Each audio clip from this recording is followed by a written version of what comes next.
یہ بات ہے کوئی 28 سال پہلے کی۔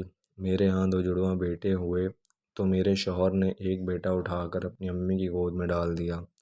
وجہ اس کی یہ تھی کہ اس سے پہلے بھی میرے پاس 4 سالہ ثروت اور 2 سالہ فرحت تھی۔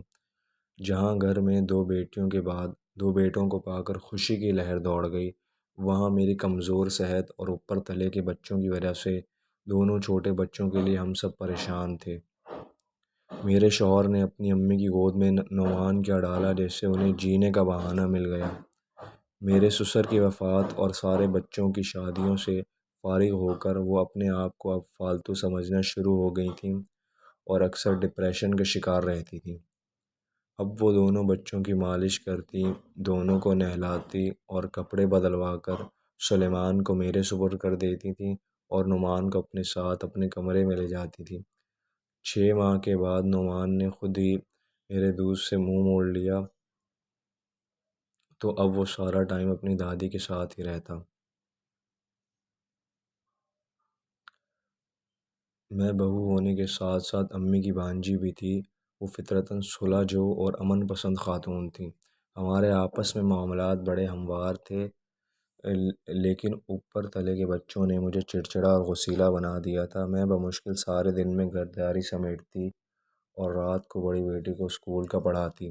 نعمان ابھی چھوٹا تھا تو اکثر جب اس کی دادی رات کو سونے سے پہلے زبانی صورتیں تلاوت کرتیں تو نعمان کا سر ان کے بازو پر ہوتا اور وہ ایک ہاتھ سے دادی کے کان میں ٹٹولتے ٹٹولتے سو جاتا، جبکہ سلیمان اکثر دیر تک ٹی وی دیکھتے ہوئے سوتا۔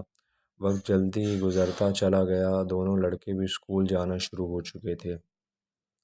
خالہ ساس اب اکثر رات میں نعمان کو نبیوں کی زندگی کے واقعات سنایا کرتی تھیں، کبھی اپنی یا اس کے اپنے بابا کے بچپن کی باتیں سناتی تھیں۔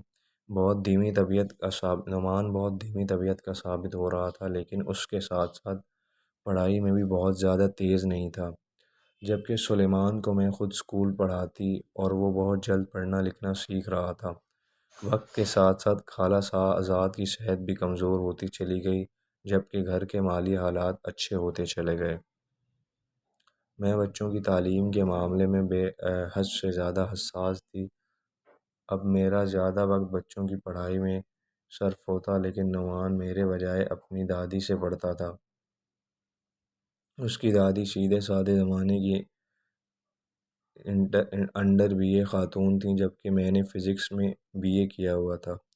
5ویں جماعت تک دادی نے اسے اردو، انگریزی، معاشرتی علوم اور جنرل سائنس میں طاق کر دیا، لیکن الجبرا، جیومیٹری، حساب وغیرہ میں نعمان کافی کمزور رہ گیا۔ میرے اپنی ساس کے ساتھ کبھی اختلافات نہیں رہے تھے، لیکن اب نعمان کی تعلیم کی وجہ سے مجھے ان سے کچھ چڑ ہوتی جا رہی تھی۔ جتنی میں زیادہ وہمی تھی بچوں کی پڑھائی کو لے کر، اتنی ہی وہ بچوں کی تعلیم سے زیادہ اچھا انسان بنانے کی بات کرتی رہتی تھیں۔ مجھے سمجھ نہیں آتی تھی کہ آج کے دور میں کوئی بھی بچہ سائنس کی پڑھائی یا کسی پروفیشنل ڈگری کے بغیر کامیاب انسان بن سکتا ہے۔ جن دنوں دونوں بھائیوں کے میٹرک کے پرچے قریب تھے، ایک دن دونوں بھائیوں میں بحث مباحثہ ہوا اور نعمان دادی کے گلے لگ کر رو پڑا۔ اس نے دادی سے سلیمان کی شکایت کی تھی کہ وہ اسے حساب کے سوال نہیں سمجھاتا اور اپنے حل شدہ پرانے پرچے اس کو دیکھنے نہیں دیتا تاکہ وہ اپنی غلطیاں ڈھونڈ کر انہیں دور کر سکے۔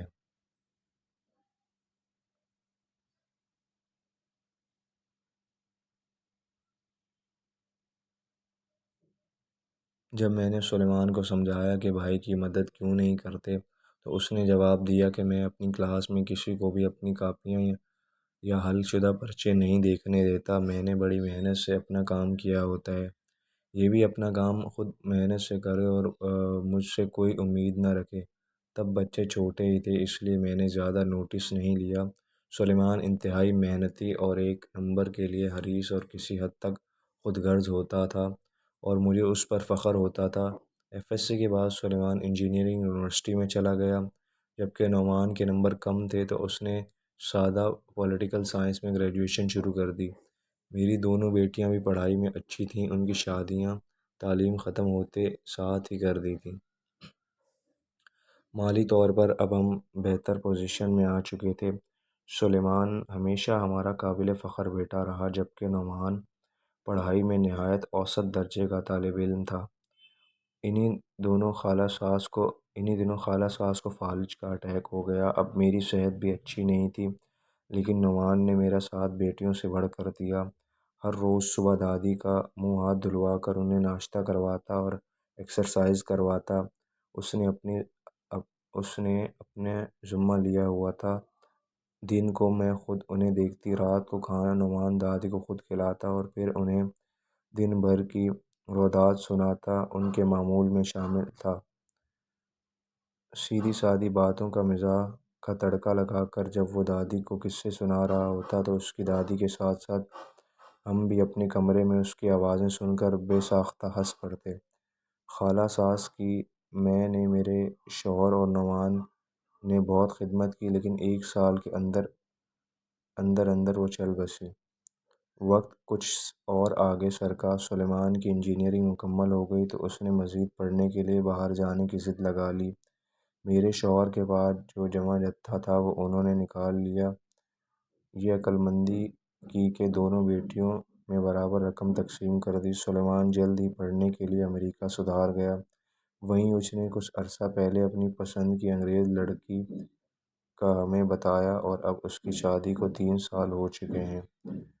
اللہ نے انہیں اپنی رحمت سے نوازا ہے۔ اب اس کا فیصلہ یہ ہے کہ ہم نے ادھر ہی رہنا ہے، اور میں یہ سوچ کر پریشان ہوتی ہوں کہ آنے والی نسل کا کیا بنے گا۔ نعمان، جو کہ زندگی کے کسی دور میں قابل فخر نہیں رہا، نہ ہی لوگوں نے اسے کبھی اپنے بچوں کے سامنے ایک مثال کے طور پر پیش کیا، اس نے اپنے والد صاحب سے ملی ہوئی رقم کے ساتھ چھوٹا سا اسپیئر پارٹس کا کام شروع کیا، جو کہ دیکھتے ہی دیکھتے چل نکلا۔ اللہ نے اس کا ہاتھ پکڑ لیا ہے اور اس کا کام دن دگنی رات چگنی ترقی کر رہا ہے۔ اس کے ایک سے زیادہ کام ہیں اور ہر جگہ پر کامیابی اس کے قدم چوم رہی ہے۔ آج اس کا کام پاکستان سے باہر تک پھیلا ہوا ہے۔